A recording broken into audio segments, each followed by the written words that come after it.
Batman, on level, you could be the greatest individual in football. We are back with another video, and today is a very, very interesting discussion, which I'm sure Ty and Biz are gonna like. Are Manchester United improving under Ole Gunnar Solskjaer right now? But first of all, how are you guys doing? Boy, after the noble miss, I'm happy, fam. I can't lie. I was nervous as hell. I thought we're not even going to capitalize. We got the 3 points. We move on. We're going to rotate. I see a Lingard that are in the squad. I'm happy, man. I think this topic's a good one. And like you said, obviously, shout out Statman. You can follow us, Trafford Tunnel Trafford. We just launched our new YouTube channel, which is in the description as well. So click that link and subscribe. And obviously, my Never a Foul team as well. Big up to them. And big up Suits on look at the art behind the new screen, man. I got to shout him out. So yeah, man, I'm good. Everyone's good. Liz, how you doing? Yeah, man, good, bro. Respect to yourself, Statman. Big up Ty, man. You know what? I was borderline rattled on Sunday, fam. The referees, VAR. Oh my gosh, I couldn't even watch that last minute penalty. My head was gone. But before we start, how many penalties do you think you actually got? All right. So there was the Kufal one, and there was the Zuma one, and that was it, innit? Yeah. The other one wasn't really a claim. So 1 out of 2, definitely 1 out of 2. Yeah, definitely 1 out of 2. But I'm not gonna lie, I'm sticking with my guns. 2 out of 2. But then West Ham should have had a penalty as well when Wan-Bissaka tripped up. But I wasn't my man offside though, which is the reason why that never got gifted. I don't know because life. You know Dermot Gallagher, the referee on Sky Sports. Yeah, like the guy that comes in the day after, he said that United should have got a penalty, the Sufar one, and West Ham should have got a penalty for that as well. So at the end of the day, it kind of like cancels each other out, really, innit? So I'm not really mad at the end of the day, but I still wanted Ronaldo to get a pen so he can stat pad. That's it, man. Get that tally. And and you've got him in FPL, yeah? Of course.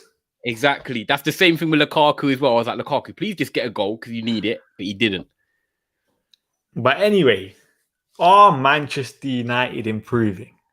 Let's get started straight away. Do you think United are improving so far, Biz? Yeah, you know what? Points wise, yeah, because we're watching United game on game, it's not fantastic.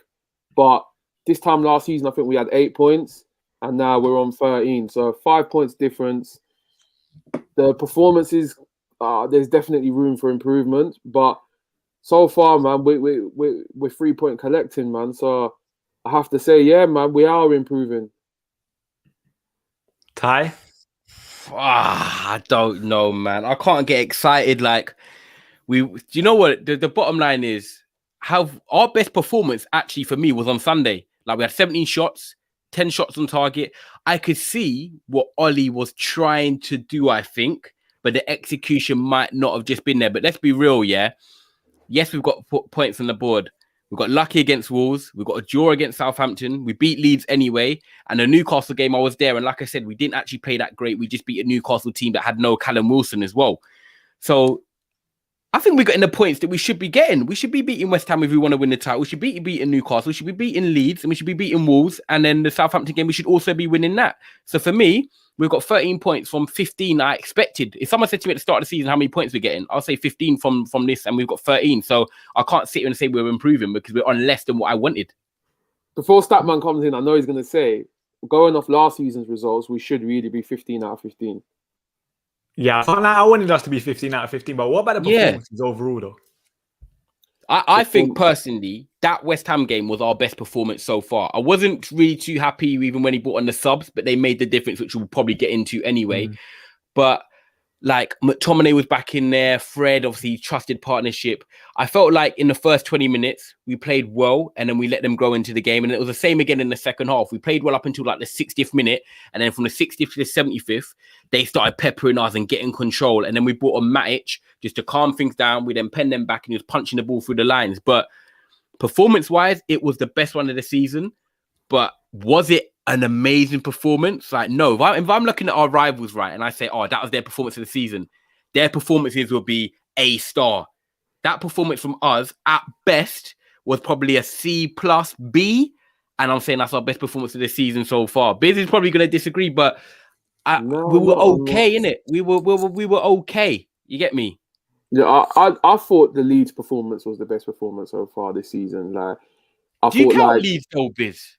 Yeah, you have to, innit? First game of the season, man. You Like, kind of have to, man. We played them, we beat them. Yeah, that's it, man. I know, obviously, we scored an extra goal against them last season, but yeah, the Leeds game for me was the best game. I think like the way we after like letting Leeds equalise and the way we bounced back straight away, it just showed like, yeah, we were hungry that game.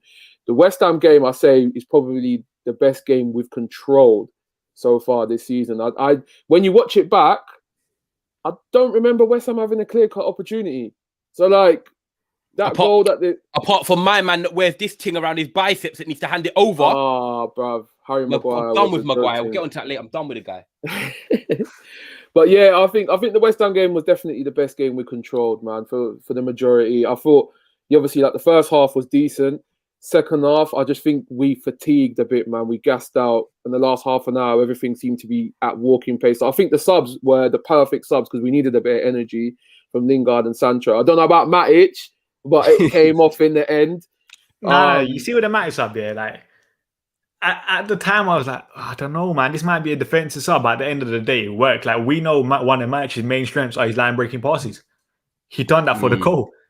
So, like, you have to give Ole Gunnar Solskjaer credit in that way. But I was going to ask this here because I saw this on Twitter. The set piece thing. We haven't conceded a set piece goal yet. What do you guys think of that? Do you know what? Especially go on. You know what? Especially against a team like West Ham, who are literally one of the best from scoring from set pieces all last season and beginning of this season. I thought we'd done fantastically well. I don't remember West Ham having a chance coming from set piece, and it seems to me that the coach that's come in is doing his job, man, and he's earning his P's right now. Ty, what do you think of that? I can't lie, like Biz nailed it. The coach has come in and improved us because we haven't conceded, but I also think Raphael Varane, man, I've got to individually give him credit because that guy is winning everything. Like, Maguire is normally quite sound in the air, to be fair, for us. But I just feel like Maguire and Varane, like, Varane has come in, and big up Aaron as well, because he said it, and I'm not trying to say that his tweet was wrong. Maybe the way he worded it rubbed up people saying you don't know what you have until, like, an elite centre-back comes in. But for me, Maguire and Varane, you can see that Varane is a level above. Like, I'm not trying to say Maguire is a bad defender, right? But since he's come in, I personally think that Maguire's been actually quite shaky. He had a good spell from January last year up until the end of the season. Varane's come in, and I just feel like Maguire's a bit like, I need to step up now, like, because I know Varane's better than me. And Varane's just come in and look accomplished, calm on the ball, winning the headers, not really giving the ball away. Maguire, is just dilly-dallying, and he's been caught on the ball at Wolves, he's been caught on the ball at Southampton, got caught again by Jared Bowen at West Ham. That, for me, I said it on Touchdown Fracas yesterday, was 3 goals he could have conceded, but he's got away with it because they haven't scored. But could you imagine us, man, sitting here now, if that was 3 games, we'd be calling for him to be dropped. End of story. So he's getting away with it. And we can't afford to keep getting away with it. This is Manchester United. You don't win titles by getting away with it. So the set piece thing, yeah, I appreciate it. I think Varane has been a monster at the back. I saw him against Newcastle. He was great against Leeds as well. But I'm actually slowly starting to get worried about Maguire. And I'm not trying to be reactionary or come on to him. But for me, an elite defender coming into your side should make you step up, not step down. And currently Maguire right now is stepping down, and I'm getting fucking sick of it, bruv. I don't know what you man think on this Maguire thing, but Biz heard me rant the other day, and I'm really, really worried. And do you know what? I looked at the England squad. Who actually from the England squad has come back from the Euros and playing well? Grealish isn't playing that great. He's playing all right. Yeah, forget that. Premier League. Oh, players like Greenwood have come back fresh, and they're the ones that didn't go. Like the players that haven't gone. I think Declan Rice has kept his level. I think he's been bang average. No one's come back from the Euros. Bang average player now. I just think exactly. No one from the England starting 11 really has come back and actually been that great. You look at Sterling as well. Like, he's not really playing for City. Foden's not really had injuries. No one from the Euros has come back that great. And I don't know if it's Maguire's all feeling a bit jelly legged. Even Luke Shaw hasn't been great. Yeah, exactly. They put a lot of emotion into the tournament. I don't know if it's, catching up with them. But yeah, man, Maguire I'm worried about. But the set piece thing, I'm really happy so far because Wolves are also dangerous from them as well. You know what I'll say on the set piece thing right now? Yeah, I think at this moment of time, I think it's too early to judge whether the set piece coach has made a difference in it, because we're talking about fine margin. Because say, for example, Roman Saez scored that header against when he jumped over Varane for that goal. Then what we're looking at a goal every 270 minutes or something, innit? And then is it a massive improvement in terms of like compared to last year? Not really. So I think for now we kind of just have to see, but you can kind of. You know what, Bains? Though I saw a stat just before we come on, and here it is. So we've been great from set pieces. Don't get me wrong, but Manchester United have committed more individual errors leading to an opposition shot than any other team in Europe's top 5 leagues this season. Maguire is definitely to blame for them. And look at the comments. No one's actually giving love to Maguire and Fred and McTominay, because obviously they're not really great at passing forward. So not so much as McTominay. McTominay, we'll leave him out. Against West Ham, his passing was very, very good. Yeah, that's what you see the clip. Okay, so we'll look at Maguire and potentially look at Fred. But as much as we can compliment, the improvement from set pieces, let's flip it round and say, look, okay, we're giving away stupid chances though. So, like, we've replaced one problem, but at the moment we've got another problem. Yeah, I think another problem as well, man, is teams playing with width coming at our fullbacks. They're just not closing the space quick enough, and that's where a lot of the chances are coming in. I mean, Maguire and say Varane, he's been solid so far in the air presence, but Maguire, he has to step up in it. But again, last season he had a slow start. I have confidence that he will come back to being his best again. You know, on the crossing thing, about like our fullbacks taking crosses, do you think that's more of a coaching issue or a play issue? Because for me, we're seeing that mistake quite a lot in terms of, for example, Luke Shaw not closing down the cross quick enough, and we've seen it a couple of times with Wan-Bissaka. I think, it's definitely a bit of both, because this has been happening since Seville and Chelsea semi-finals from season before. So it's definitely a bit of both, man. I think as well though, like I do think Luke Shaw, like sometimes, like, come on, man, just close in a bit, innit? I feel like sometimes you're just everything's in walking pace mode. Like I think it's just the intensity of the United squad. I mean, we always seem to have to go a goal down until we look like we're actually looking kind of decent. But I don't know if that kind of rubs off on when we're defending. Like when we attack, we seem to like speed things up when we go a goal behind, but then we won't do it for consistent enough time, because it's almost like, oh my God, if we do this for continuously and we don't score, we're going to leave ourselves open. So then we just fall back into a shell for some reason. I don't get it with this United team. It's a bit mad still. Do you know what as well? And this is even for you, Bains, because I know you like looking at it from a tactical side of things. When you look at Greenwood, he's playing on the right predominantly, and you've had Pogba playing on the left as well. They were the ones that started, of course, against West Ham, and they had a lot of crosses coming in. Newcastle, you couldn't say they had too many crosses coming in. They tried counter-attacking, but do you feel like with Shaw and Wan-Bissaka, they're actually not really getting too much help from Greenwood and Pogba, so then it's giving the opposition sides, a much more chance of getting crosses into the box? So do you think the wingers are actually complementing the defenders? I do hear that with the Greenwood side. I wouldn't necessarily say that massively with down the left-hand side. But you know one thing I'll say, you see with the crosses coming, like someone put in the comments, the coaching staff have to notice this and fix it kind of thing, innit? Are they really reacting to this? Because we've seen especially the start of this season, we've seen that left-hand side being exposed quite a lot. So I don't know, man. That's what I mean. But Pogba's. Let's be honest. As much as we love Pogba, I love him. I don't really want him playing left wing. But there was that game that Sancho was tracking back, though. Yeah, but there was also a game that Sancho played down the left, innit? And I think Luke Shaw still had problems. So I don't think necessarily it's a personnel issue down the left-hand side, kind of thing. Yeah, because don't forget when Rashford comes back, he's not really one to track back as much. So. Again, I think it just comes down to the individual, man. It's just got to take. So do you think you man think it's more the shape of the actual defense and Shaw's positioning and Wan-Bissaka's positioning it? Yeah, I think it's both of their positionings. Like we already questioned about Wan-Bissaka's positioning, why he's so good on the recovery, because he's always out of position most times. So I just think the players are just not taking responsibilities at times, man. I wanted to ask another question here, because you see, for example, last year we conceded a lot of goals back post. Wan-Bissaka gets caught out, and people were saying he was tucking in for someone like Victor Lindelof. With the signing of Varane, I don't think he's really been caught out back post here. What do you think? That's a good point. I thought he was pretty decent, to be fair, at the weekend. That's a good point, because That famous clip that went around with halftime, Varane giving Wan-Bissaka that sort of prep talk at halftime when they were coming out for the second half of Wolves. And I've noticed it since that's happened. I do player cam when I'm watching. I think we all watch the game the same way. I don't just watch the game of football. I'm like, yeah, we're winning. I'm watching it position-wise. I'm watching he's moving and doing that. And I see Varane always talking to Wan-Bissaka. And I'll be honest with you, there's no other defender really, 3 other defenders in the world that I could pick for Wan-Bissaka to learn from in terms of positioning, because Varane played with Carvajal, and I'm not going to say Carvajal's not world class. He's been in a very good team, but Carvajal also has his deficiencies in form. We've seen where he goes up and down. He's not consistently been at the top level. He's had to have, games where he gets pulled out, and Lucas Vazquez even plays at right back. Now, Lucas Vazquez is not a proper right back. So Varane's then having to teach him about little right back tricks because predominantly he's a winger.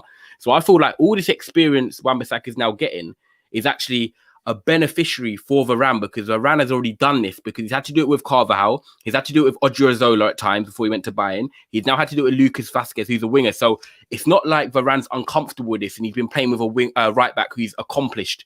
So I actually think this is a massive beneficiary, and maybe the reason why Varane is definitely playing on that right-hand side, and he's playing every single game with Wan-Bissaka. So do you think down the left-hand side, Luke Shaw sometimes a bit too narrow to cover for Harry Maguire? He gets pulled in quite a bit. Was it against Young Boys? I think Maguire pulled out a little bit. Yeah, I think it was Young Boys. Maguire pulled out a little bit, and then Luke Shaw kind of had to cover, and then he couldn't really get out quick enough, kind of thing. Yeah. I feel like at times you see with Luke Shaw as well, he's played in the back 5 for us quite a few times when Ollie's changed it.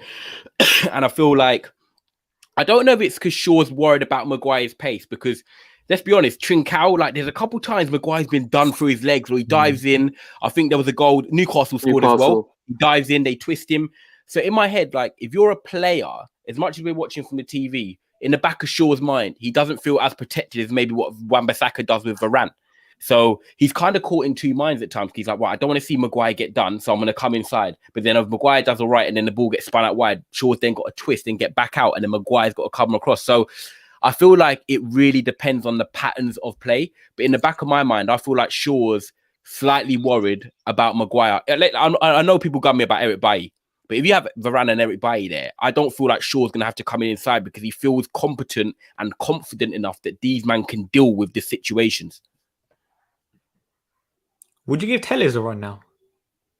He's in the squad tomorrow. He's in the squad, by the way. I just see it. We'll see how Telles does tomorrow. And I don't expect him to have a brilliant game because he's still coming back from injury. But I don't think Luke Shaw has been phenomenal. No, I the thing is, Telles is very slow. But the worrying thing is, Telles had the same similar problem when he came on against Roma, and he was getting caught on the back post, and he was getting caught out wide as well. So, yeah, to be honest, bro, this seems like a coaching problem to me.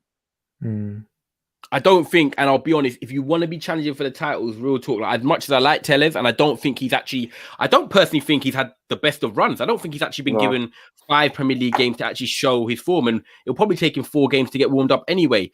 I just don't think that he is better than Shaw overall to be the number 1 left back. I feel like if you asked me the question, Bainsy, and said, okay, right, you want one of them to start, and it's either Dalot or Telles, I'll pick Dalot over Telles. Really? And you're not going to play both. What, a left back? Yeah. No. But is that because Wan-Bissaka is a bigger problem in your eyes? Yeah. I feel like Shaw is cool at left back. I feel like if I had to pick one of the two to play with, I mean, at left back or right back, I'd rather Dalot come in for Wan-Bissaka, because this problem with Wan-Bissaka going forward and not being able to cross is annoying at times as much as he's good defensively. So I'm happy with Shaw for now anyway. I don't know. That's a question for you, man. Would you not prefer Dalot to come in than Wan-Bissaka, or would you prefer Telles to play over Shaw and then keep Wan-Bissaka right back?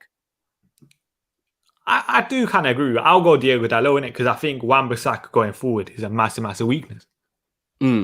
Whereas I think Luke Shaw is a massive weakness going forward? The answer is no in my eyes. And even defensively, he's not that bad. Like, he doesn't get... Yeah. No one gets the ball one-on-one duels. He doesn't really get beaten. You don't see someone stand him up one-on-one and get past him. Like, I've never had that worry. I can't think of the last time Shaw's got done. He pulls back sometimes, a couple of pulls, you know what I mean? But in terms of 1v1, Shaw's quite competent. Same as Wan-Bissaka. But I just feel like Dalot can offer actually, you think with Shaw 1v1, do you think he's competent, or do you think he's passive? Because for me, he stands off too much in it. So it doesn't really look like he's ever going to get beaten because he's so far off from the attacker. But that enables to activate something in the opposition's mind that I'm not going to take the ball past you. They either go backwards or sideways. And I'm happy with that. I'm actually genuinely cool with that.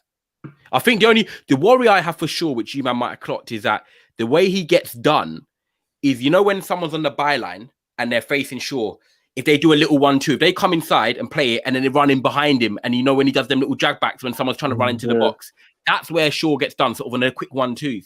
But if someone's running down the wing and they're coming from the halfway line, I'm never worried. I'm more worried about Shaw when he's in the pockets, when he's got a twist and turn, because people can get in behind. Like, say, a perfect example would probably be like a Tariq Lamptey. If he's on the byline and he's playing it into Mulpain and he's running in behind Shaw, I'm like, oh, because Shaw loves a little drag back. Well. Say again? Lamptey's back this week as well for Brighton. Oh, wow. Okay, pick up Lamptey. He's been out for like a year and no one's even got him, I think he is. But at the end of the day, Shaw and Dalot for me, if I had to change, I wouldn't go Tellez and Wan-Bissaka. I think Shaw and Dalot are better outlets. How do you think United have been going forward from an attacking point of view? Because I was looking at their numbers, shots on target per game last year in the league was 5.6. So far, obviously, it's a smaller sample size. It's 6.4. Do you think United going forward have been better? I think it's pretty much the same. But I feel like it will get better once Rashford comes back. I feel like there'll be a little bit more pace. There'll be a bit more risk-taking. I know Rashford likes to come inside a lot, but he also does go out on the outside. And I really just want to see Sancho given a run on the right now. Like, this is what we bought him for. Like, I know Mason's had a great start, but I want to see Sancho go out on the right and just not so much take on, but just get out wide and get to the touchline a bit more. And hopefully that can get Wan-Bissaka up the pitch quicker. So, overall, I'd say it's fairly similar to what it was last season. Do you know what? That's funny because we actually bought Sancho as a right winger, right? How many times did he play with Wan-Bissaka? Just the Southampton game? Yeah, that was it. So for me, we're 5 games into the season, and we could probably all agree here that Wan-Bissaka, we were like, right, let's let him build some confidence and build a relationship with the player. When Sancho came on and started to play that game, you can see that Sancho was looking for the little 1-2s and the combinations, but Wan-Bissaka, unfortunately for him, wasn't on the same IQ and on the wavelength. And I kind of expect that in the first game. I wouldn't expect that in the 20th game they played together. But then at least give them a time and a run together. Like Biz is saying, you want to play him on the right-hand side. And that's why I want Sancho, because otherwise you've got Wan-Bissaka playing with Greenwood, then you've got him playing with Sancho. He's never able to build a simple relationship with a player. So I think, Sancho needs to go out on the right now. Rashford's back in training. And as much as we call it, but for me, it's simple as this. Ronaldo, Cavani, strikers. Sancho, Greenwood on the right. Rashford and Martial on the left. And that's 2, 2, and 2. That's 6 world-class, you could say, at least going to be world-class or somewhere in that elite bracket to compete for trophies, the Carabao Cup, the FA Cup, Champions League and Premier Leagues. I'm so sorry, right? But if you've got an attack filled with that, Martial, Rashford, Cavani, Ronaldo, Greenwood, Sancho, what more can I sit here and say that I want? We're being selfish. We have to score goals. We have to beat teams with that attack. It's greedy. We've got 2 accomplished players in each position there. We have always said we want to be like Man City, where they've got Sterling and Ferran there. Then they've got Mahrez and Jesus. Then they've got, Aguero and whoever they had last year. They've always had 2 players in each position. We've now got that. There's no excuses for us anymore. It's now on Ollie to build that relationship and partnership. And it does come back to the manager now. It does. Big up Daps, man. Love that. He's probably right, to be fair. Tomorrow we'll probably hopefully get that. But for me now, I'm not saying I'm Ollie out, right? But I'm gonna say it truthfully, Bains. I said to Biz, if we didn't win that game on Sunday, I was so frustrated that this is the button. This is the activating button. When I press this, when I hit this, that's it. There's no going back. I could see it. It was visible. It was in my eyes. But there's no excuses for Ollie now not to get the best out of this attack, because we've got 2 players in each position who are world class nearly, man. It's on Ollie. This is why it is the test for Ollie, and this will make or break his thing for me, because who doesn't get the best out of that attack? Like Tuchel, Pep, Brendan Rodgers, they will all do something with that attack. I can't lie, with the Sancho thing, I think is a difficult one, isn't it? Because obviously he hasn't really 100% acclimatized to the Premier League, and I still do believe even before he came to United, he was better off the left. So I can kind of see why Ollie's giving him minutes off the left. And at the same time, on the right, I think it's very, very difficult to drop Mason Greenwood, especially the way he started the season. That first He was 3 flat games, against West Ham. He was quite flat against West Ham. I thought in the first half he was decent. I thought in the second half he faded. But again, the thing is with Mason, I feel like he always wants to come inside. And right now, obviously, we got that vocal point of Ronaldo. We want to be as much trying to spam crosses in. So I feel like that takes away what we're really trying to build right now. You know what I think it is with Mason? Yeah? I've said this here. I think if Mason changes his game, he could become an elite winger. I've always said this. I think Mason has an unbelievable cross on him. Yeah. But we just don't see the volume of crosses that he puts in. He always wants to come inside and shoot, for example. If he can get that cross on point, we have literally the best person in the air in world football, Cristiano Ronaldo, you could argue.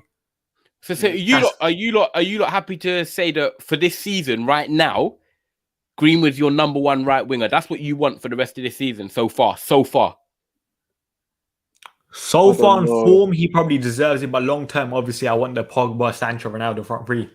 If Pogba's going to continue playing on the left. I'm done with this Pogba left business, man. I need him central. You don't think Pogba was great against West Ham? Yeah, he was good in the first half, actually, dropping into the inside pockets. But I'll be honest, we said it already. We missed Rashford's running in behind. I think it's just a great outlet. And I think Ronaldo, that was his actually best performance for me so far, the United shirt. He should have 2 penalties. He scored. He was dropping into pockets. He was linking up play, something that I didn't think that he would be great at in the Premier League so far. I thought he was going to be more of a poacher and just stay up there centre forward. Man. But yeah, his all-round game was really good. It was really impressive, actually. He should have had 2-3 goals. But I just don't know if Greenwood's the person for me that I want starting out wide on the right every game. I want Sancho trying to make that position his. But where do you think Greenwood's best position is in this United side right now?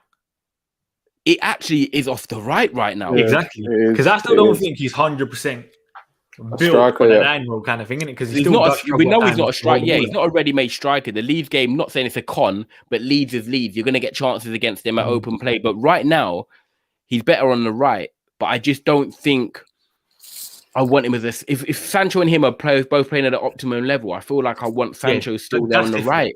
Yeah. It's a hard one. This is a good dilemma though, and this is why tomorrow will be amazing for us because we're going to play Lingard, we're going to play Sancho, we're going to play Martial, we're going to be able to rotate and allow these players to get something. Yeah? I don't think we can judge players tomorrow because I've always said this. It's not fair to judge players when they're coming into the second string side kind of thing. Yeah, cold Most as of these players haven't got minutes in it. Like for example, Odin Igalo, for example. Remember when Igalo came in? Yep. He was doing all right in the second string team, but we never really saw him for the first team. So you can't 100% judge how good Odin Igalo is, for example. And I feel like it's the same with a lot of the second string players. Like you kind of have to see how they do when they play with the first team, when the quality's a bit up kind of thing. I just I agree with you. I think tomorrow there's going to be a bit of scapegoating. I'm going to call it out now. There's going to be some scapegoating. If we struggle to beat West Ham or we're labouring to performance, this is why these men don't play. This is why you get them out the side. Because I agree with you. Players need rhythm and they're going to come in cold tomorrow and they're going to be expected because we're winning games, because Ronaldo's coming in kick-starting so well. We've got to get results. Got to get results. I expect a flat performance tomorrow. I'm not expecting anything amazing because I agree. When we make changes, we've seen it. I think even in the cup competition previously in the FA Cup, we win like 1-0 at home in the FA Cup, and it's just like on a Saturday night. But we just find a way to get through. So I don't know. I expect changes, but I don't think we're going to be that great. But I just don't know about this Pogba thing out wide for the whole season. I know Biz is a big fan of it, but Biz, do you personally think that's the way for us to go long term if we want to challenge for the Premier League? Like, why would you do? As much as he is good creative wise, do you not think the pace angle, like he takes a bit away from us, that injection? So like why over Rashford, why over Martial? Why do you think Sancho brings that pace element? Because I don't think Sancho's... Yeah, I think Sancho could bring that pace element off the right. And obviously with Pogba, I feel like the team works better. I feel like him and Bruno have got that chemistry where they can interchange in positions, where sometimes Bruno might come out to the left and like we saw, put a cross in for Ronaldo. I don't know where Pogba was in the pitch at a given time, but them two have that chemistry there. And then obviously then we can fall. Sometimes the formation kind of changes to a 4-2-2-2. So I feel like with Pogba on the left, the team works better. Luke Shaw can make runs down to on the outside. Wan-Bissaka he can make runs off the right hand side. But again, there's no chemistry with Wan-Bissaka and anyone yet. He's played with 5 different players. Daniel James played 1 game. Actually, who started the first game of the season? Was it Dan James, wasn't it? It was Dan James, wasn't it? So Dan James has Yeah. played two of the games. Yeah. Mason's played 1 or 2, and then Sancho's had a half an hour cameo. So, and I think Lingard's played 1 as well. So, yeah. So for me, I'd rather stick with Pogba, but I'm happy with Rashford coming back, playing off the left. I'm happy to see Martial giving a go as well. So, but I do think you just want for the Pogba to play team, centrally with someone like Scott McTominay, for example? nah, not really, bro. Nah, it does take. Do you know what? I saw a pod yesterday. Would you like a McTominay Van der Beek pivot? I'd give it a go, but I don't know how far it's going to take us. But it's definitely worth trying. Because it's one that hasn't been tried, and obviously with That's McTominay's true. performance against West Ham, and then Van der Beek's obviously ability to retain possession, also be a good passer, good mover. There's a bit of mobility in there between them both. Like, I think they've only played once. I was on the Fracas podcast last night, and they were saying that I think it was a 1-0 win against Watford in the Cup. But if people want to see Van der Beek play, like, you've got to have the right partner in there with him. And I don't think Van der Beek and Fred will play together. I'm willing to see Van der Beek and Fred go again, because I thought first half for the young boys, they weren't too bad. They were closing down in space. They weren't really conceding many opportunities. There's only one that was a cross that came from the right. But I'd like to see them two given the chance again, because there was only half an hour, and then obviously Wan-Bissaka got sent off. So yeah, even this one here as well, because this was the one before the league started, wasn't it? The Everton game. Yeah, when me and Piz, I remember we were watching it. It was 3-0. Matic and Donny pivot. There's I don't know. I feel like out of all of them, McTominay's his sort of fanboy. So I feel like McTominay plays as much as he does play Fred a lot. I think now McTominay's back. He's thrown him in. Look, he's trained for a week and he's thrown him in for 90 minutes away at West Ham. What would you prefer, Bains? Matic Donny or Fred Donny?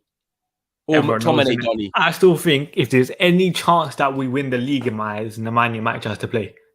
I think he was with you. I said this. I think Nemanja Matic is still one of our most important players, because I don't think there's anyone in this squad that can do the job that he can do when he's at his best. But the only problem is his legs, in it. So it's just about how you rotate Nemanja Matic. Because we saw the effect that he made when he came on. Like, I'm telling you, when he came on though, when you had 15 minutes, that's different. Yeah, but I think even against Newcastle the week before, his passing, I don't think Fred McTominay can do that on a consistent basis. We saw that from McTominay 1 game. That was it. But the 3-4 times that Newcastle broke away and counter-attack was due to Matic just getting overrun. But would you not take that Maguire risk as well? Or would you not take that risk now that we have Rafa Varane at the back? It's hard, isn't it? I don't know. Do you know what? At home against teams we should be beating, I see the Matic thing. It's got to be against certain, like, do you know what? Matic against West Ham, I probably wouldn't have started him. I don't mind that he went with McTominay and Fred. I see the energy thing. City away, we're gonna go with McTominay and Fred probably. But at home against teams that we should be beating, because we've got to remember we're 31 unbeaten now, I think, away from home. What was our issue last year? It was the home form. And I think he played Fred and McTominay, be honest, a bit too much for me in the home games. I feel like Matic gives us that control. I know he's not Carrick, but like Bain said, he's probably the closest thing to Carrick in terms of line-breaking passes, calm on the ball, gets it from the back 4. I feel like this is where Ollie's management's got to be tested. He's got to pick the right pairs for the right games, because the bottom line is we're not Chelsea. We don't have the right pivot. We don't have that pivot where we can say, right, in our go-to games, this is exactly what he's going to pay. We wake up and we don't know really what we're going to get apart from McFred, which is full of energy. So until we get that right pivot, Ollie's got to manage these games and pick the right pairs for the right games. And some games he might get it wrong. Some games he might get it right. But you know what? That comment that just came up with Matic, like, people need to forget Matic, and obviously Fernandinho's 35 and he's still going on. Like, that's short mind syndrome there, bro. Don't remember when Jose overplayed Matic until it got to the point where we were all fed up of seeing him over holding onto the possession for too long. Not that's like what he was doing. That when I watched him, 100 touches, man. Yeah, it was just over. He was just overdoing things, and I feel like when he had that timeout and he came back after the first lockdown, he was brilliant again because he just seemed like he had his energy back. But then we used him a lot until it got to the end of the season. It was like, we need to throw Fred in now because we need some energy. You know what you see with Matic? I've always said this. You know when we see a confident Matic, that's when I think we see the worst in the money Matic. Because when he gets confident, he starts acting like the guys sliding with the ball on his left foot, thinking, that's when I'm like, Nemanja Matic, man, just do your game, keep it simple, and we love you for that. There's no point of overcomplicating things. Do you man think? And do you know what? It's so funny. I'm probably gonna come up for this in the comments. I love Lingard, by the way, for his goal on Sunday. Like coming on what a goal. What a goal. I didn't expect it either, but I went crazy. But to have that setback against young boys and then to come and do that on Sunday, like that shows a great mentality in him. It shows a great will that he wants to make it work. But in a weird way, do you think that could be a hindrance in the long run? Because now he's scored, he's back in Ollie's good books.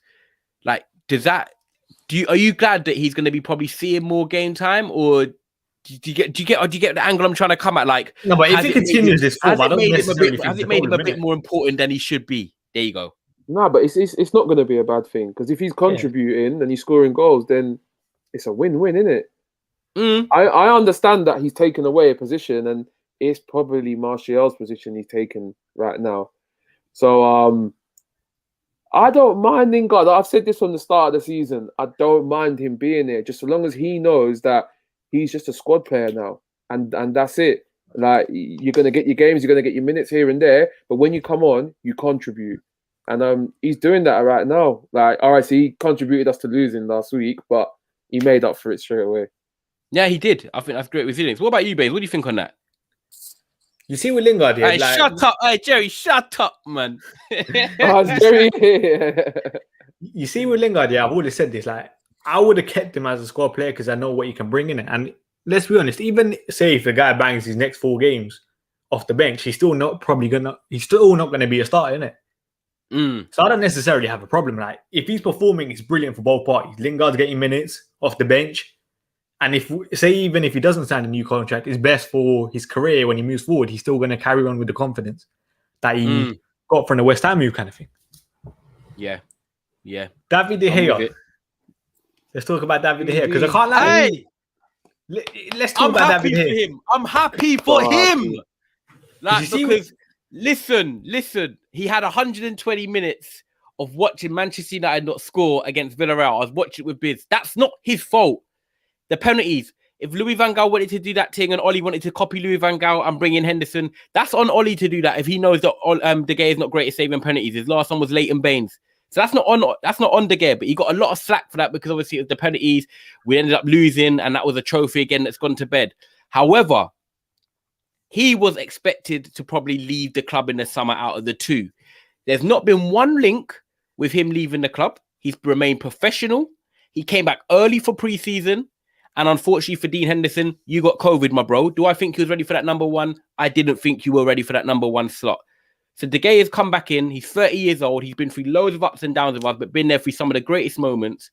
I'm really happy for him because I think he's a bit of a confidence player. We know the best out of De Gea is when he's actually saving shots, when he's in action, when he's coming in from the cold and, a team just has a counter-attack. It's like all of a sudden, like they score. However, that on Sunday was a momentous moment. And I know people might say, do you know what? We've done the same thing when Eric Bailly cleared it off the line last year when we played Aston Villa and everyone ran on the pitch in January or February, whenever it was. That was a similar moment, but yes, we're 5 games in. But it just goes to show how important that save was, what it can do for De Gea's confidence. And, it's the perfect moment for him to seize that number one jersey. And for me, he's got it right now. Dean Henderson, you've got to park yourself up on the Bay Park, reverse yourself into Tesco, get a meal deal and sit on the sub bench for now. And that's what you've got to do. So I'm buzzing for De Gea. Massive save, massive moment. It can only do him a world of good and our back 4 a world of good.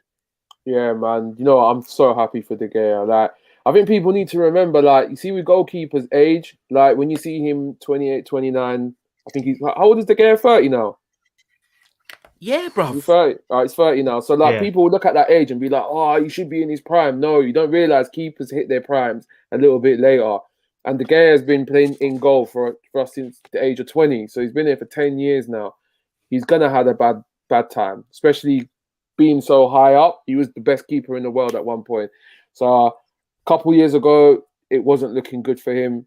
and obviously he had his lowest point after the final. I'd love to know what Alex Ferguson said to him after the final, because remember when he came off the pitch, he put your arm around his shoulder and he said something to him. So, and since then, obviously he's gone to the Euros. He didn't get a minute, but he's come back, man. Like Ty said, he's kept quiet, bro. And this is the problem I had as well with Lingard last week.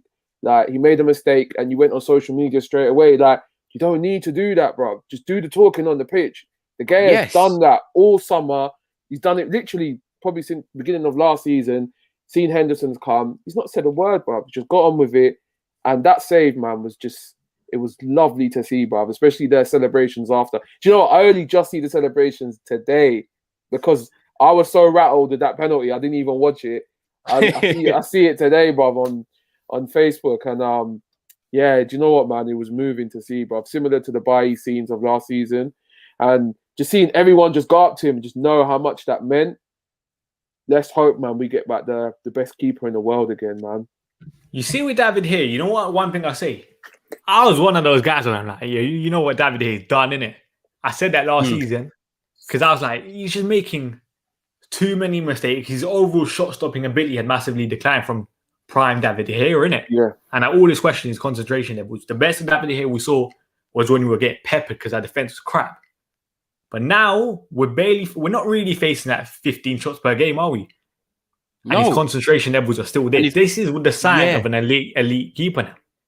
So which is why I'm like, you know what? Now I can give David De Gea credit. Because let's be honest, the last 3 years he weren't great when people were still sticking by him. There was no reason to stick by him when he was crap. But now he deserves his flowers. And I think one key thing for me, and I said it yesterday, is that when you look at the stage he was going through, when he was going through a bit of a bad stage, Real Madrid were not really settled on a keeper as much. Courtois was there. PSG were never really settled. Keylor Navas was there, and I think they had Alfonso Areola before. Juventus had Szczesny. Buffon was gone. So when you look at the top teams across Europe, there was never a moment where they were really settled on keepers. Atletico Madrid had Oblak, but there was always rumours that he could go for 80 million and so forth. And then he could be in a swap deal with De Gea potentially. Tony Bayern, really, Gea, yeah, exactly. And you know what I mean? And De Gea could have been like, do you know what? I've won the league here. I've done here 10 years now. I could just take the easy route. I'm going to have a family and go back to Spain or go to abroad and start a new journey. However, his mentality and persistence to say, no, I'm going to stay. I'm going to fight for my place. I still have more to give. I think that's only a testimony to him because... You think that's more down to the money that he was on? I don't think many other clubs would have paid that. I'll be honest. He's on like 350,000 wants to play football. I genuinely think De Gea wants to play football. Like, he's number 3 keeper for Spain. He's number 3 keeper for Spain, Bains. But do you think he takes a pay cut to move to any of those clubs that you mentioned? Yes. Because I'll be honest, when he was on the decline for the last 3 years, I think the only reason he stayed because not many teams could afford it. That's what I think the biggest thing was. I think he takes a pay cut for me at that age. He wants to be playing games. There's only so much money you can take to fill your happiness. Bains, if I'm a professional footballer right now, we're getting, imagine hypothetically, you're getting paid, 300 grand to do a podcast on the Statman Bains channel. And then you're like, oh, do you know what? Like, it's not really getting that many views, but someone's going to pay you, 200 grand, but you're going to get loads of views and you get loads of engagement. You're going to do that because you want the engagement. That's the same as a player. You don't care about the money. You want to be on the pitch playing. And that's just a basic example off the top of my dome that you want to be playing football. And I think at his age, he would do that. And I think it's like you said, testimony that he's come back. He's fought hard. Now I just don't want him to get carried away with himself. Stay composed, keep this energy up because now Henderson's back in training. He's going to want that number 1 spot. Henderson knows it was his before COVID. So De Gea can't, take things lightly. So for me, I think it's only a good thing. But come next summer, there is going to be a decision to make for this club because none of them are going to want to sit on the bench. As much as we say, some teams like Diego Alves and Casillas when they're sharing the spot, that's a one-off. You get I'm so glad we didn't cash in on De Gea. Because if we learn from mistakes from the past, the keeper that De Gea took over, Van der Sar, had the same similar issue when he was at Juventus, around 28, 29, making stupid mistakes. And Juventus cashed on him, told him to Fulham, of all places. Football's different place around them times there. And then obviously we picked him up on the cheap and then he became the best keeper in the world again. I'm just talking about that. The age difference, I think around the time he came to United, he was 32, 33. Gave us a good, 7, 8 years. I feel like we just got to buy the time in it of him getting back into the prime age and just finish and flourishing. And I think that's right now. I think like he's had his moments of being a bit immature and stuff. He's just had a little one from the summer. I think now he's going to be back into the position where he needs to be. Do you man think De Gea can get better, or do you feel like he's in good form? I think he's in good form.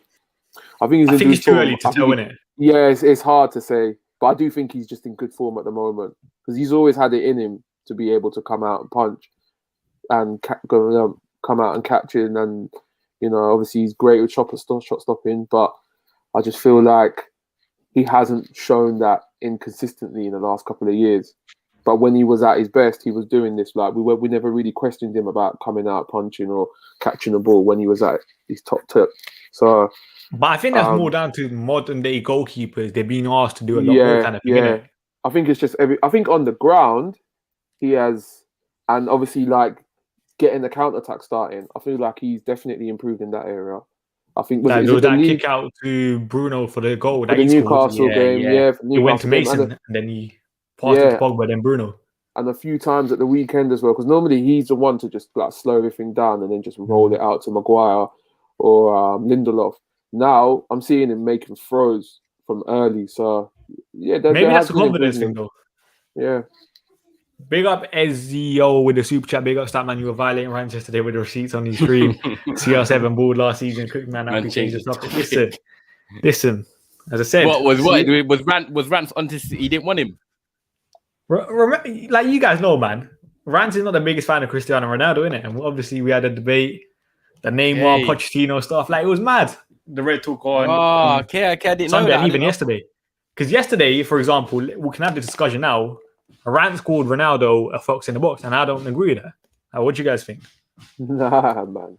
Nah, man. You can't call him. He knows his ball, but I think that's to throw that one out there with so much confidence. I don't think he's just a fox in the box. You see, his game against West Ham epitomizes that. If you want to just say, go and look at that West Ham game, like he's not just a fox in the box. People are moaning already in some areas that he's not getting in the box enough when crosses are coming in because he's trying to link up play too much. Now, if you're a fox in the box, you're not out doing that.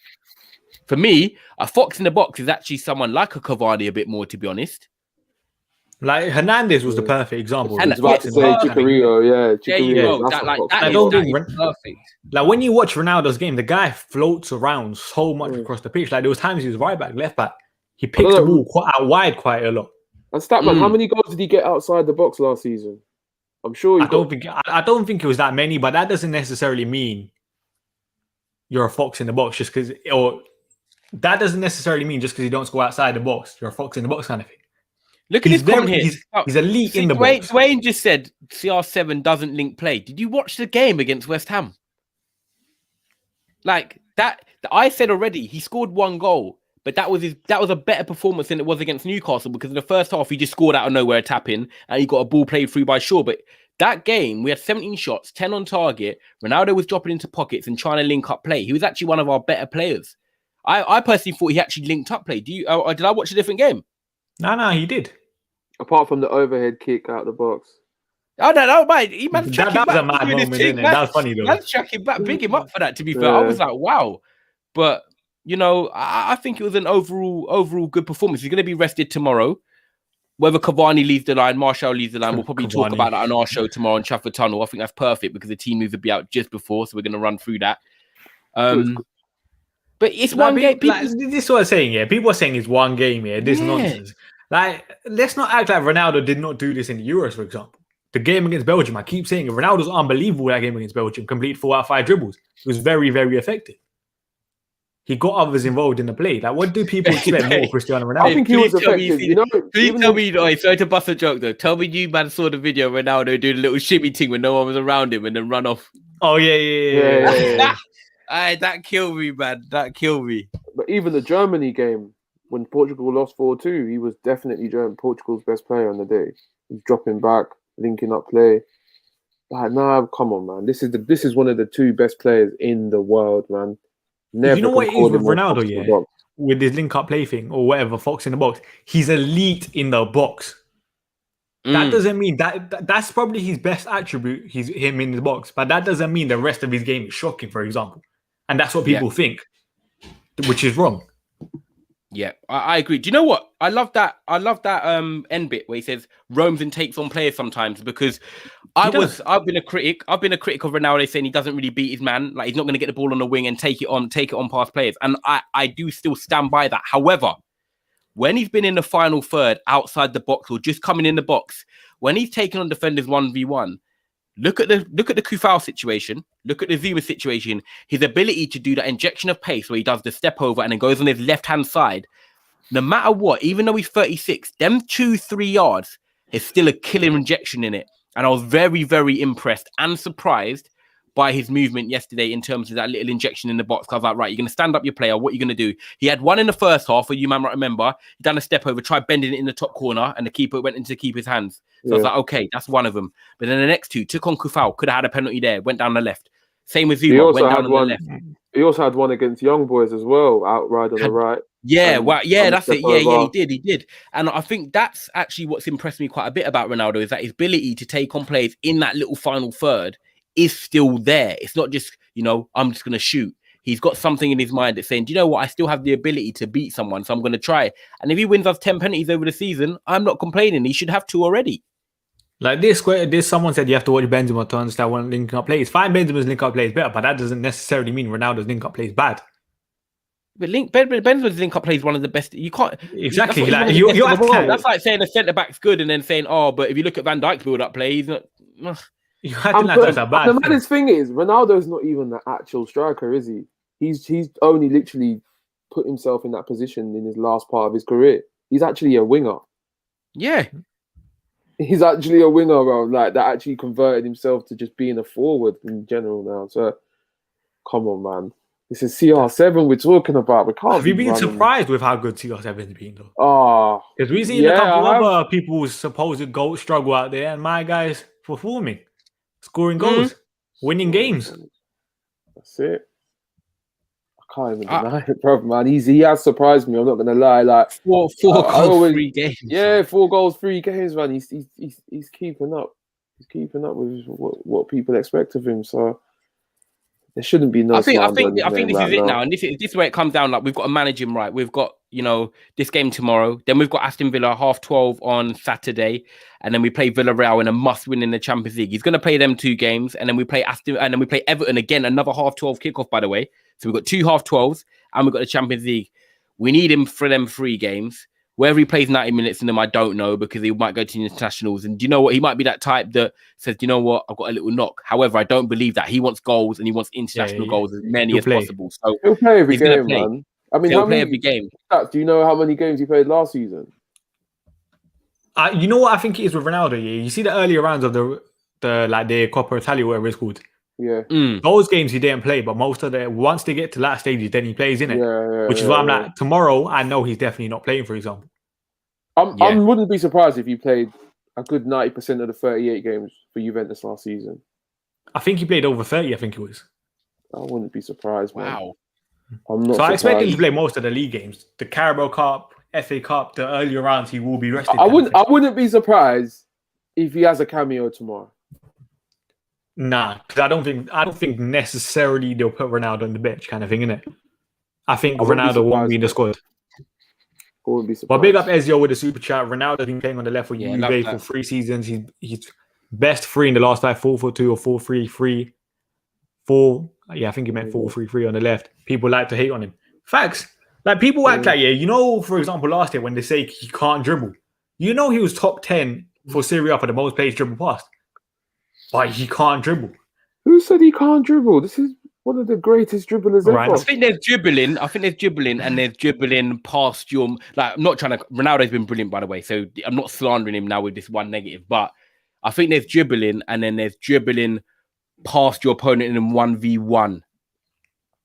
I think there's 2 different types of dribbling. But you see, this is what I say. If he gets past his player... I think ball carrying and dribbling gets sometimes misconstrued. But if he gets past his player, like, he's done his job. It doesn't matter how he gets past his player, kind of thing.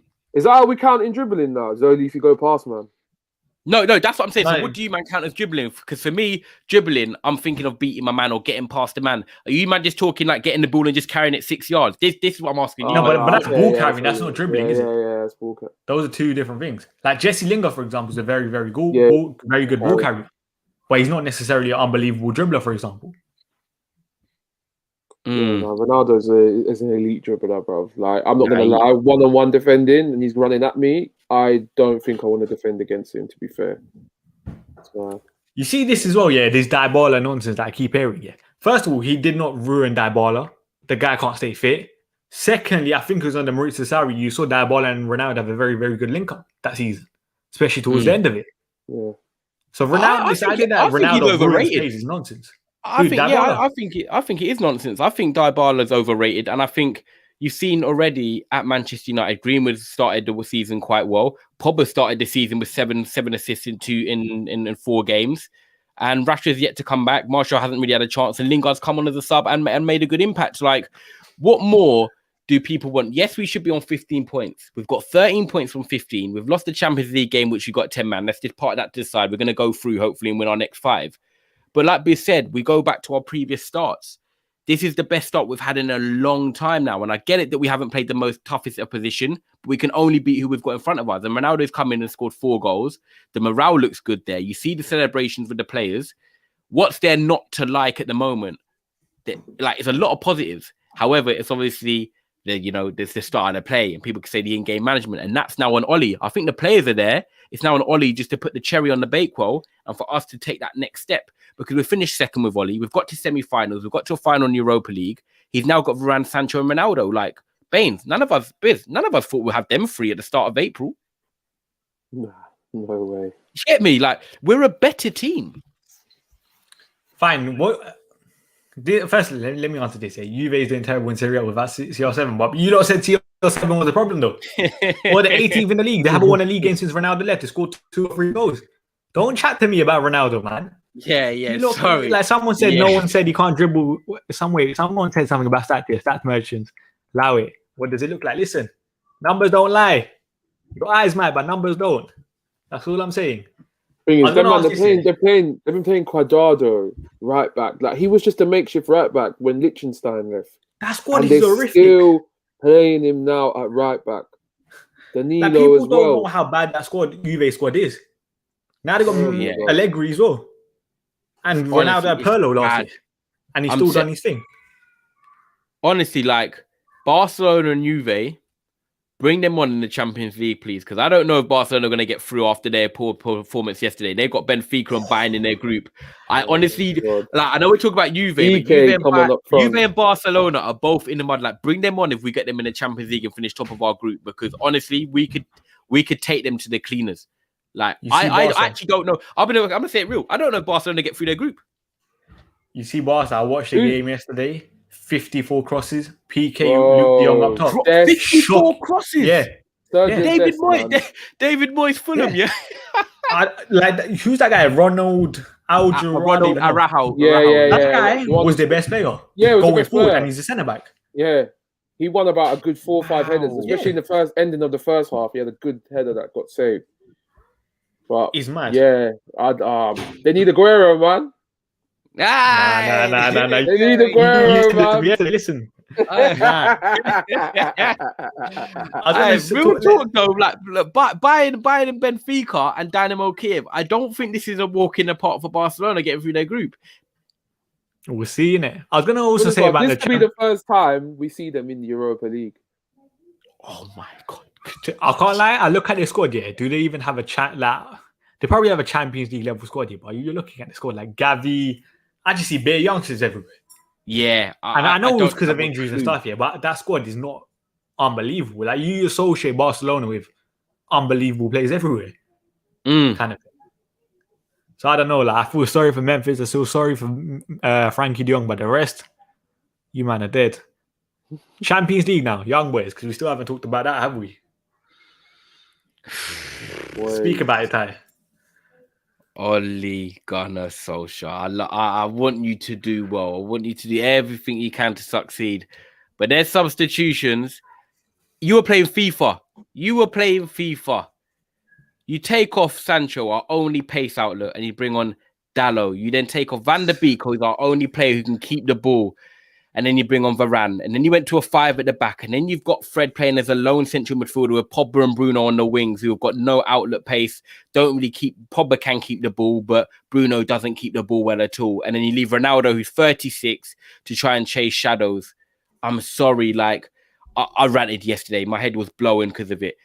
Everything was... We could have won that game still. We could have got a result out of that game still. Chelsea have shown it by going to Liverpool and going to Anfield, which is a harder team than Young Boys and a harder stadium. And it's they also got buoyed by West Brom when they went down. Okay, I heard that. I hear that one. But yeah, like we're talking about this season, yeah? And they've gone to Anfield. They've gone to Anfield, a Premier League team, high intensity, harder stadium, and they've put in a performance where, for me, Chelsea could have got the 3 points, Bains. Let's not get it twisted. They could have got the 3. We had no shot. From the 24th to the 90th minute, I watched 70 minutes of football for us to do nothing. And for me, Oli needs to learn a lot from that. I was scared because we had the same in Istanbul. Yes, we had 11 players on the pitch, but we had times where we could have changed it. We could have adapted. These are teams we should be beating. I sat here on pods. I sat here on Bains' pod the week before this and said, we could win the Champions League. This is more suited to us than the Premier League. And then we go and do that. It was on my part, I just feel embarrassed that I've said with chest that I feel like we can win the Champions League. The only saving grace I've got, which you man will agree with, we've got 5 other games to recover it. Because if that was a league game, my head would have been blowing. You know that gif with the Carlton Cole thing where the steam's coming out? That would have been me.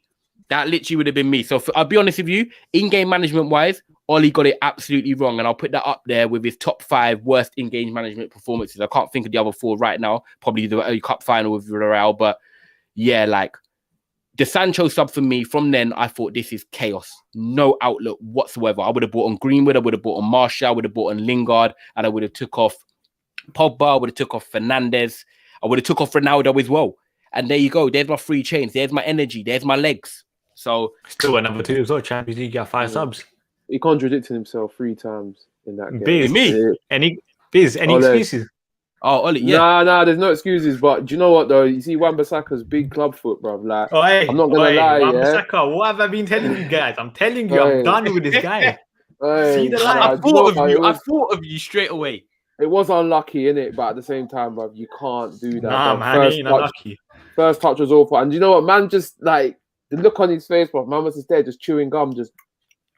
You know, like, I bet he's one of them people that sits on the table, bruv, and eats loud, bruv. You get me? Just frustrating everyone at the club, bruv. I was vexed, bruv. I'm not going to lie.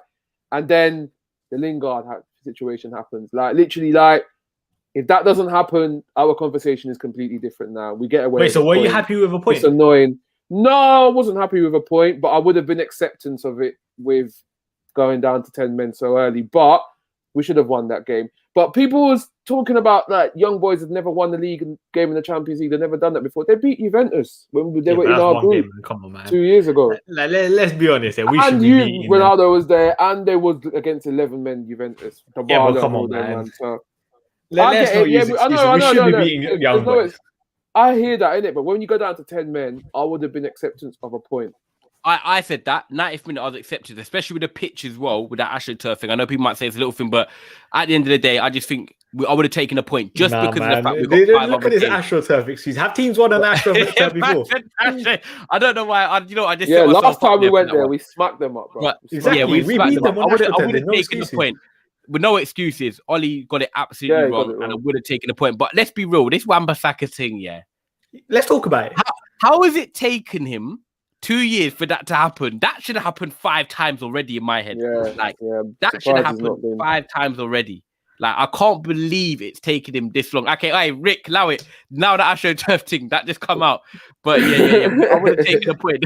The bottom line is I would have taken a point. The bottom line is we've got the quality. We should have taken a point. But yeah, let's speak on Wan-Bissaka, because let's be honest, like, it was a red. He tried looking all innocent and all them things there. But that for me has been a long time coming. Like, if it didn't happen then, it was going to happen in another big game.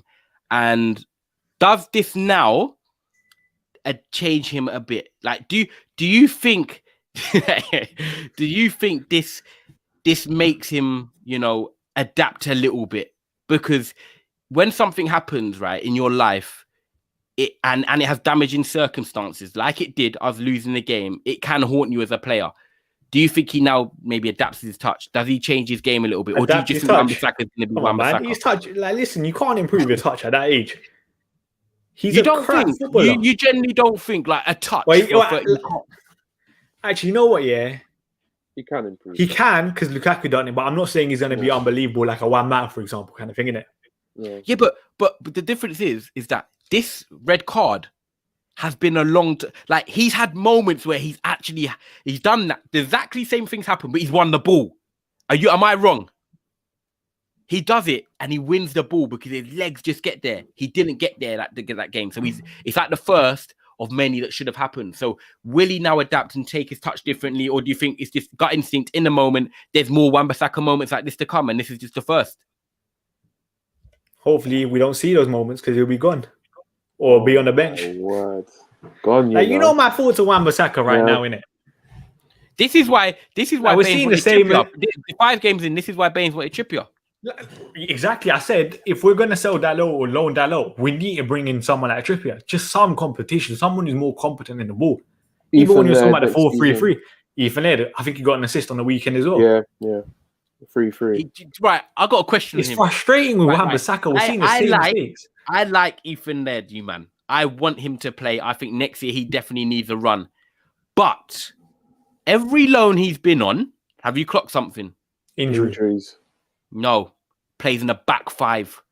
Now we play in a back 4. Do you think he will be just as good in a back 4? And do you know what I like? He actually gives us a comfortability that if we do play a back 5 and he's in the squad, we've actually got a right wing back that can actually play there now. However, we do play a back 4. Do you think he'll be as good in the back 4? And I'm not trying to say he's a bad player. I like Ethan Laird. I like what I've seen, but he's played in the back 5, so I can't comment on him in the back 4. MK I think he'll be alright. I think he'll be alright on the 4, but I do want to see him play there a little bit more. But right now, as long as he's just getting minutes, man, and getting his confidence up, that's all I want to see. But I know what you mean, though, innit? Like he's not getting the experience of playing in the 4. So and then you're going to walk back into a Manchester United side where Jadon Sancho must be like bomba clock. Like the expectations are just here. Like Dortmund's there, in it. Like you can get away with a few meaty performances, but you think Laird and Sancho. You think you can win a league with Wan-Bissaka? Yeah, defensively you can. No, but Wan-Bissaka starting 38 games. This Wan-Bissaka that we're seeing right now. Yeah, man. Yeah. He was part of a team that got like 12 points shy of the City last season for winning the league. So I wouldn't say the majority of it was attack his fault, wins you games, defense wins you titles, and if he's in there to defend, he wins you titles. Then.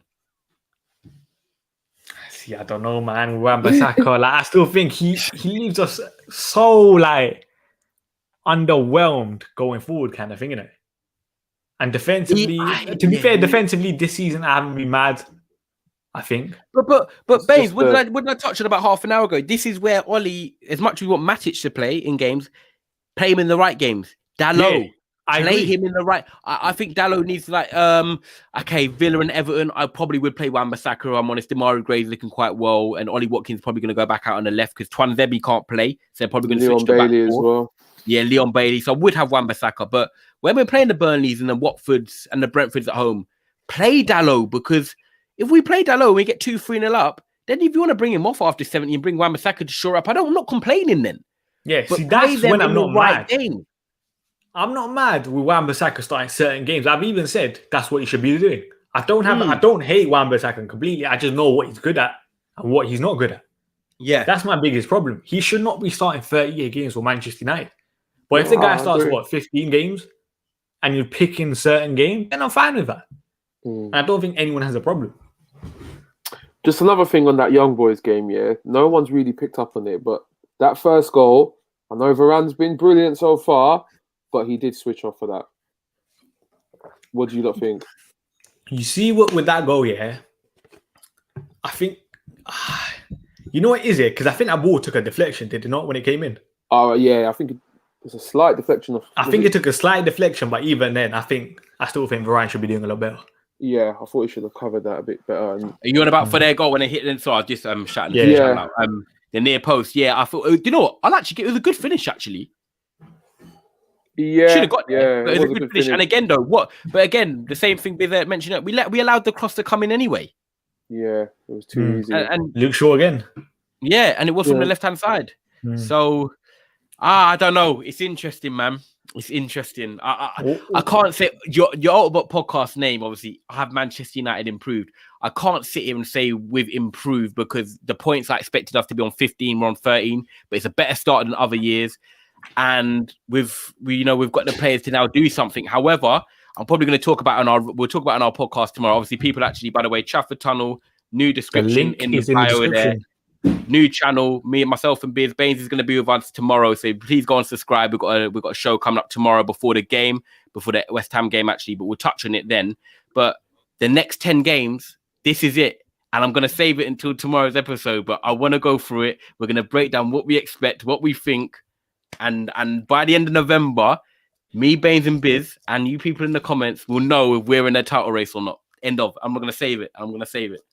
Like Samuel said about Wan-Bissaka, he's not just being dead on the ball, he's just bad. And I do agree, a lot of Wan-Bissaka's game is overrated for me. Like, we're going to disagree on this, aren't we? Okay, do you know what? Let me give you a question. In the league, Biz, don't answer this. I want to test Bains because I know he's a bit more Wan-Bissaka out. In the league, give me the right backs, in the starting right backs in each team in the league that you think are better than Wan-Bissaka. So don't go through the list and say you know or yes. Just the ones that name me the starting right backs in these Premier League teams that you think are better than Wan-Bissaka. Okay, let's start. Trent, Cancelo. Yep. Reece James. Okay. Wait. Let me look at the teams, yeah. I can't lie, I'm probably forgetting right now. If he's that bad, he should be Biz, you know what I'm saying? He should be really low. You get me? What are you saying? Okay, let me go, yeah. Chelsea, Reece James. Right, so Chelsea, James, Trent. Liverpool, Trent. Brighton. You could potentially argue Lamptey when he's fully fit, but for now we'll leave it. But Lamptey's like a wing back though, isn't it? Yeah, that's what I'm saying. Like, you might as well leave it for now.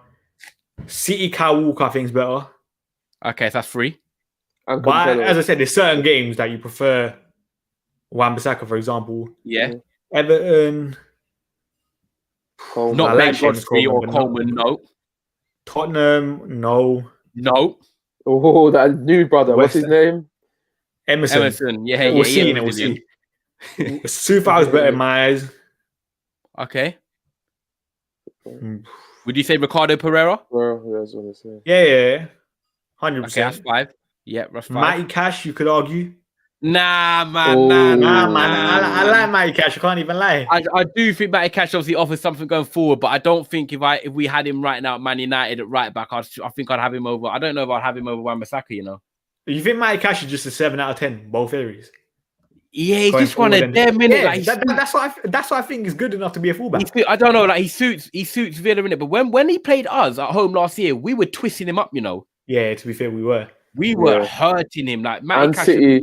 And did you remember that game, City away, when he was getting destroyed by? Destroyed. That's what I'm saying. Let me fly. Matty Cash. No, I think Luke Ayling. Max Aarons. Would you say Aaron is better? I don't know. See? No, this is what I'm saying. There's certain games in it because let's not act like Max Aarons ain't better going forward and he's a more competent footballer. Yeah, but he's only shown that in the Championship. He was all right. He was just above average in the Prem last time around.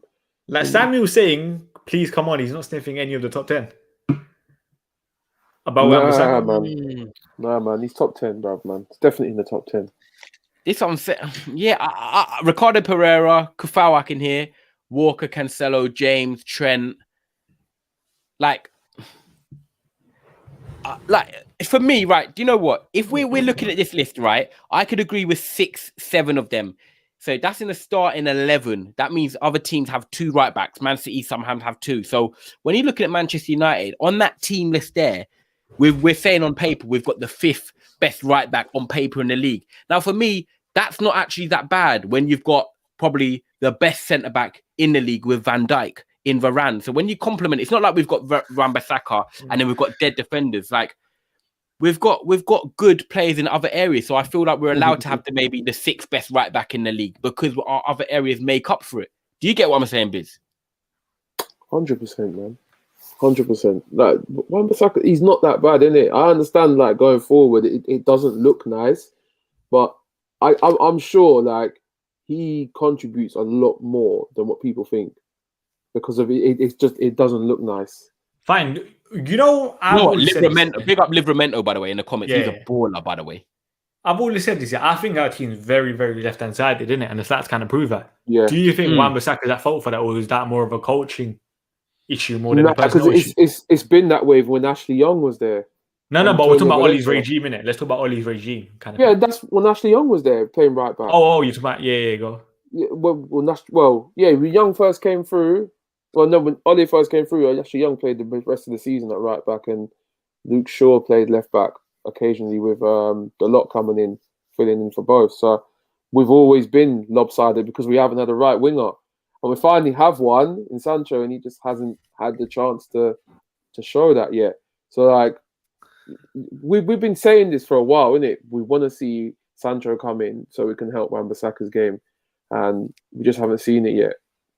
And hopefully it might help him out. Because I feel like Wan-Bissaka had decent games with Daniel James. Because Daniel James will hog out the wide area. But what do you think of this Daniel James is good, but...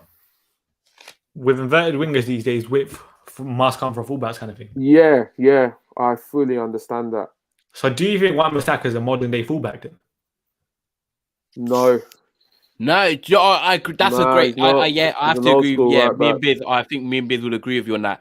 I think 10 years ago in a standard 4-4-2 under Fergie in that, he'd be perfect. He's solid.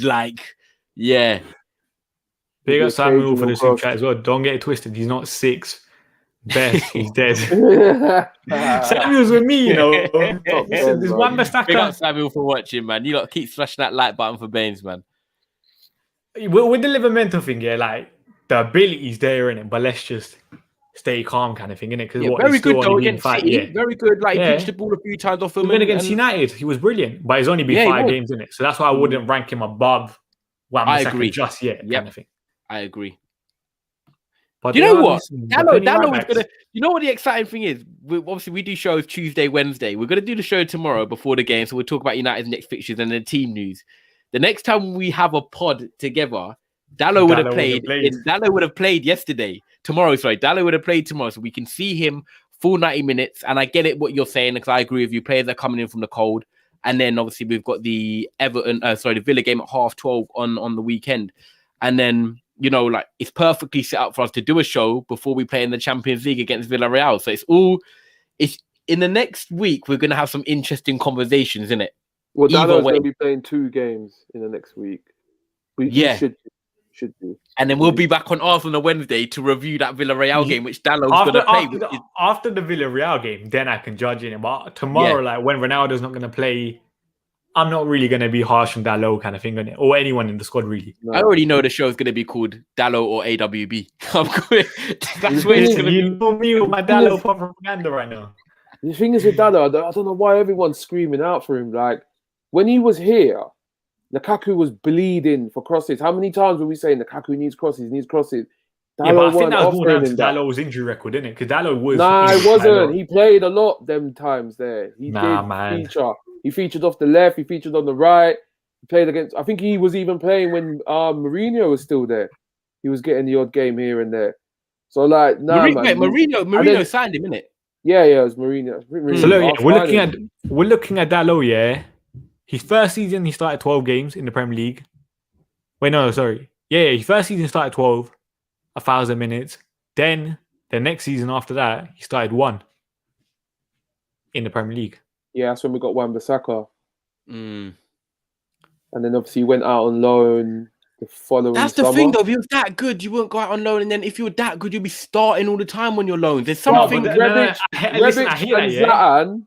Them man, wait. Let me weren't getting no crosses from him. Innit? Like, if he was that good, man, starting, like... Let me come back to that, yeah? About, what do you call it? Dallo, about going out on loan and not starting, yeah? Jack Grealish started on the bench for England. Does that make him a bad player? The answer is no. So just because Diego Dalot is not in 100% favour for United under Ole Gunnar Solskjaer, that doesn't mean he's a bad player. Yeah, but when Jack Grealish goes back to his club at Aston Villa, he's paying every minute. Yeah. That's not. But it also depends on manager, like how managers favor you kind of thing. Because with Diego Dalot, we could easily say, for example, Real Madrid wanted him. Carlo Ancelotti's a massive fan. We know he was linked to Barcelona. Is Calabria really good to you? Do you think Calabria is really good? No. And he's the one benching Dalot. So, but would you say it makes Mount unbelievable that he's benching Jack Grealish? Nah. Exactly. See, you can fight it both ways, kind of thing. I just think it's how managers favour players. And this is another good point. Let's see this run. Let's see what he does tomorrow, and then he's got the Villarreal game, and we can really assess this next week. It's going to be perfect. It's setting up nicely. I like it now because the results are coming, the games are coming fast. And do you know what? This question here, I'm going to let you answer this, because I actually reading it. I think it's a very good question. Yeah, it's a big up. Go on. Let Biz answer this, because I know my thoughts on Martial right now. Martial, oh gosh. So, that's a great question. Tony, where do we start? All right, so you see when Ole come in, Ole gave him hella faith. He gave him back his number 9 shirt, and Martial repaid him back 23 goals. It got sticky for him halfway through that season when we were linked to, obviously we signed Bruno, we got Igalo in, we were linked with an established striker, which was Jimenez. Ole held back, so he got Igalo instead. Gave Martial to the end of the season, Martial repaid him back. Then the second season comes now. He doesn't do it. 16 goals shy of what he got the season before. Now, he just watched Lingard come on and score 2 goals already this season. From being the first choice striker, first choice forward, you're now 7th now. Every time you come into the pitch you have to perform. He has to perform, man. Tomorrow, bro. Can you hear me? Can you hear me? I've got you, bro. Listen, I reckon, you see on Sunday, everyone's like, yeah, man, big up Jesse, man, for scoring and that. And Ole's like, oh, boys, I got good news. Rashi's back next week. Tony's thinking, fuck. What's going on now, bro? I ain't got a chance in hell. Hey, you know what? That is it. Every time he steps on the pitch now, he has to perform, man. He can't be waiting for the ball to come to feet. He has to be making runs off the shoulder. He has to look like he wants it now. So, boy, like I'm hearing there's a link with him going to PSG. If Mbappe is to leave, that's a perfect move for him. It's a great move. He's going to play with Neymar, Messi, Di Maria. He's going to have service all day. But, boy, I don't want to see him go, innit? Like, he is one of the... He cannot leave. Wait, let me answer this question first. I'm part of Martial FC, but I feel like it's going to happen. Let me answer this here. You see with the ad thing on Twitch, I don't do anything. I just sit here and stream. I don't know how it works. I don't know how many ads they put. But I'm pretty sure if you subscribe, there's no ads. So I'm being shameless with it. Go ahead with the Martial stuff. No, it can't happen, man. Like, I think it's... do you know what? I said this to 15 earlier, right? I'm really worried, and I'm going to tell you why I'm really, really worried for Martial, because the situation with Sancho right now, we signed him to play on the right. And then, on the left-hand side, we saw a flash. If you remembered it, right, you see the moment Ronaldo went down from that Zuma tackle. Did you see the build-up play? Come from Sancho, left-hand side, little 1-2s, tight in the pocket combinations. You know what I was thinking straight away? Ollie's got his Martial replacement. The first time I thought to myself after the game, I wish that pattern of play didn't happen, because Martial would do exactly what Sancho was doing there, linking up the play, driving with it, play the ball to Ronaldo, he's in. And I just thought, Sancho is literally coming in to do the same thing as what Martial does, because what they're really good at? Ball retention, tight in pockets, combinations, high IQ. He's literally got everything that Martial does, but he's 4 times younger, he's British, he's 75 million, and he's probably going to give a bit more effort than what Martial does. So I'm already worried. But for me, we got to keep him for 1 more year. The guy's 25. I saw 25. His positioning. He's 25. He's 25. I hear it. 3 more years left in his contract. I think he's got 2 more years after this season. We saw his link-up play with Griezmann and Benzema for France. We saw him get his confidence back with that goal there. And when he came in against Wolves, you know, he showed glimpses of retention. He came and secured the game with Cavani. And then we saw his dummy against Newcastle. There's flashes. There's been moments. But he's had, 100 minutes of football, had a start against Southampton, could have scored, and he hasn't. But he's a confidence player. And for me, this is the test now. Like, Martial kind of wants it on the plate for him. He wants to be guaranteed to start every game. And I feel like competition is not his friend. I don't think he likes that he's going to have Rashford coming back. He's got Sancho, Greenwood, and everyone to compete with. I feel like them others thrive off it. They want to be playing. They want to be competing. Martial wants the easy choice. And I think if there's one club he goes to, Biz hit the nail on the head. It's PSG. He goes to PSG. He runs that team. I don't think PSG is his next move. I think it's Lyon or something. It could be. But I really think that if someone likes Martial, they see the real potential in that. And Pochettino liked him. Pochettino wanted him at Spurs. And I feel like if Mbappe leaves, he's French. He plays in the French squad. He is a good age, and I think he can do really well there. If not, obviously, like Leon, you said, there's Dortmund there. I don't know about the wages, though, and so forth. But I'm worried, man. Like, I don't want him to go. However, every time he steps on that football pitch now, Bains, it's different to the other man. He has to, he plays tomorrow. He has to perform. There's no coming in and just being, safe with the ball and playing it back and neat one. He needs to show aggression. He needs to score goals. He needs to get assists. He needs to come off that pitch and remind people who he is. If he doesn't do that, it's a missed opportunity. And I think, and I'll be honest with you, I actually think Ollie likes Martial, by the way. As a player, I think he does as well. I think he loves him. Ollie loves him. Ollie likes Martial. He wants him to do well. But there's only so many things and opportunities Ollie can give him to say, just show me more. Show me that grit. Show me that. So by Christmas, I think we know, because I think if he's not playing, he might go on loan in January and play for 6 months. But I think it's a sad end. And the reason I think it's a really sad end is that where did Martial and Rashford, they were linking up really well. I started to really like their partnership. I'm not getting Cole and York vibes, but they got each other. They started understanding each other. And now Ronaldo is here, Sancho's here, Greenwood's developing, Cavani's here. We're never going to see that again. And I feel like Rashford and Martial are at their best when they're playing together. And I feel they have a great harmony. And I think it's going to be a sad end to what was a great start with the debut goal, man. And if it was me, I'll keep him for one more year. But because I don't think we'll sell him in January. I feel like that's a bit too drastic. I think he will see out the rest of the season, and he will get moments in it where he will score. But if he goes to another club, he's going to absolutely rip it up. I don't think there's a guarantee of that. Not a guarantee, but I feel like it would be one of them ones where we could be like, it's true though. Because I can't lie, the more I think about it with Martial, like Ronaldo scoring goals, Cavani scored goals last year. And listen, he has until the end of the season for me. And then there's a strong possibility that he's gone because I'm trying to get money for him. We ain't letting him go on a free. Yeah. And this comment right here, I think this is the right move for him. Someone like Sevilla, Lyon, he needs to step down in his career for me. I don't think he deserves another big club right now. Yeah, it really could work for him. It really could.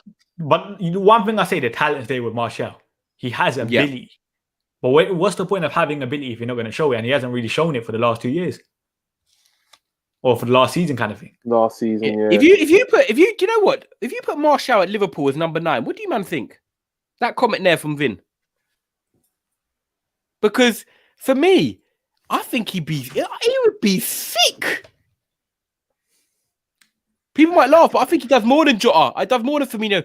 I think he does really well. Do you get what I'm saying? This slander, I'll be honest, he's one of the most scapegoated players I've seen in Manchester United history. And I do agree with that. Yeah, I don't know if it's an agenda because people in the group chat already are like, Ty, you need to allow it. This pillow thing, blah blah. Everyone's popping up on me already. No, but you do too much. I'm so scapegoated, man. What do you say? No, but you do too much praise with Martial, man. The guy could do a simple pass and he's like, oh my God, Martial! That's how you know. You should have seen him on Sunday, bro. Fucking hell, man. He bought a Lingard. He didn't bring on Martial. What's going on, bro? Red button. I'm touching it. I swear to God. Let's be honest here. One more defeat. Lingard's getting goals right now. That's what I'm saying, Lingard. Right, and he played on the left. I'm not saying Martial's a didn't I put this in the WhatsApp group? I said, I'm happy for Jesse to stay because I just got a feeling he's going to contribute more than what Martial will this season. But imagine I said to you, man, right? In 18 months' time, by the way, Martial's going to be an unused sub in Manchester United first team. You, man, would have said, wow. Shut up. Like, Ollie was comfortable just leaving Anthony Martial on the bench, and he's played 100 minutes, didn't even come on for more than 5 minutes against Young Boys. Like, I'm lost for it's mental, like, what is happening to him right now. You don't, first of all, this comment spot on, I do the same thing with Ronaldo, but listen, Ronaldo's here, and Martial's not even on the screen right now. There's a massive difference in level. Secondly, do you think that the Young Boys thing was more about the pitch and his injury? Which is why I don't think he wanted to risk him for a long time because of the 4G pitch and stuff. Okay. Yeah, that's a possible shout. Yeah. Definite shout. But I feel like go on, Bains. Sorry, go on. But the pitch was perfect on Sunday. And that's a different and we story. needed a winner. So as much as Ole loves him, when he did bring him on again, exactly. Matic, Lingard, Sancho, like out of everyone tomorrow, he needs the best game out of all them man tomorrow. Sancho doesn't matter if you play shit because he's just signed. He's going to get chances. Lingard scored on the weekend, so it's cool. Like, he has to play well. And I'll tell you what would be one damaging thing. If he plays tomorrow, you man, and he comes off first, it's over. It's over. See, it's tough, isn't it? Because I still don't think you could judge him tomorrow either. Because, as I say, you're going to be playing with the crap players kind of thing. But you're not going to be playing with the first team. But he has no other opportunity to prove it. You have a brain. You have a brain. You know that.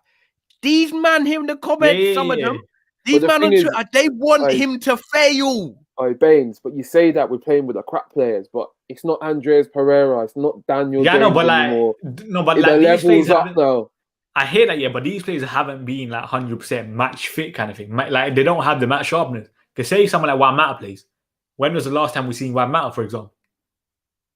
So I don't think we can 100% judge. I'm telling you now, a year ago, I was calling Martial Benzema's replacement. 12 months ago. A year ago, I was saying Martial. What you can make him to now? You think he's better than Joe Linton? Oh, God. Nah. Because I swear Joe Linton got more goals than him last year. I'm just asking. Listen, I didn't say anything. I'm just asking the question. Nah. Last season, I had Martial. My man, you need to step up. Joe Linton. Bro, I said some wild things. Sticking up for Martial. I said, I don't even want to say it on it because the comments. What minute is this? 1 minute 32. But listen, I said he at the same similar age of around 21, 22, when Aguero was at Atletico Madrid, he was kind of on par. Yeah. Could you not agree with me on that? Daps tried to come with the stats like, no, he scored 20 more goals than him. But he also played like a good 30, 40 more games than Martial at the same time of the same age. So I'm trying to say, yeah, bro, he could be the next Aguero, bro. Bro, I tried to stick up for this guy. I'm still here. I've got my membership. It's still valid of a Martial FC. But I don't know, man. You're not renewing it. He needs to. I don't know. This is it. I'm telling you now. I'm Martial to the world. Everyone knows in the comments. Listen, people that are saying he gets slandered, I'm here to defend him. I'm Martial's manager. I'm telling you now. The guy has got talent. He's got ability. If all our attackers, and I said it yesterday, Bains, and you know it. I say it every time. Greenwood, Rashford, Cavani, Martial, okay, let's put Ronaldo to the side for a minute. He's an exception. He's a GOAT.